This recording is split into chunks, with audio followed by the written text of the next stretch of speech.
ஐஐடியோட முன்னாள் மாணவர் சங்கம் சார்பில் pan IIT tech for Bharat அப்படிங்கிற சம்மட் வந்து ஜனவரி 18ஆம் தேதி சென்னையில் இருக்கக்கூடிய ஒரு தனியார் விடுதியில் நடந்திருக்கு. அதில் கலந்துக்கிட்ட ஆளுநர் ஆர்.என். ரவி என்ன சொல்லியிருக்காருன்னா, இந்திய அளவில் உயர்கல்வி சேர்வோர்கள் எண்ணிக்கை தமிழகத்தில் அதிகமாக இருந்தாலும் தரமான கல்வி தமிழ்நாட்டில் கிடைப்பதில்லை என சொல்லியிருக்காரு. மேலும் அவர் என்ன சொல்லியிருக்காருன்னு பார்த்தீங்கன்னா, இங்கே உயர் பள்ளிகளில் படிக்கக்கூடிய மாணவர்கள் ஒரு 2ஆம் வகுப்பு பாடத்தை கூட படிக்கிற அளவுக்கான கெப்பாசிட்டி இல்லாமல் இருக்கிறாங்க அப்படின்னு சொல்லியிருக்கிறாங்க.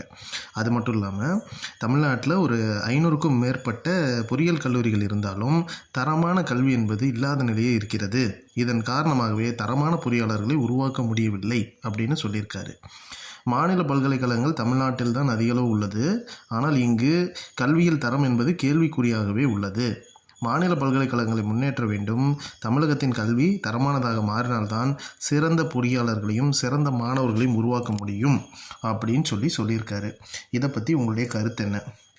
தமிழகம் ஒரு உயர்கல்வி படிப்பதற்கான ஒரு அறிவான மாணவர்களை உருவாக்குவதற்கான இடமாக இல்லை அப்படிங்கிறதையும் சொல்லியிருக்காரு.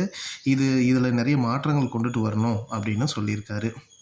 ஸோ இதன் காரணமாக தான் தமிழகத்தில் படிக்கக்கூடிய நிறைய மாணவர்களுக்கு படித்து பாஸ் பண்ணி வெளியில் வந்தாலும் வேலை கிடைக்கிறதுல நிறைய பிரச்சனைகள் இங்கே இருக்குதோ அப்படிங்கிற ஒரு சந்தேகமும் எழுது. இது பேசுபொருளாக இருக்குதுன்னு சொல்கிறாங்க. இன்றைக்கி வரைக்கும் இதை யாரும் பேசுகிற மாதிரி தெரியல. ஸோ இதை பற்றி உங்களுடைய கருத்து என்ன அப்படிங்கிறத கமெண்ட்டில் லீவ் பண்ணுங்கள்.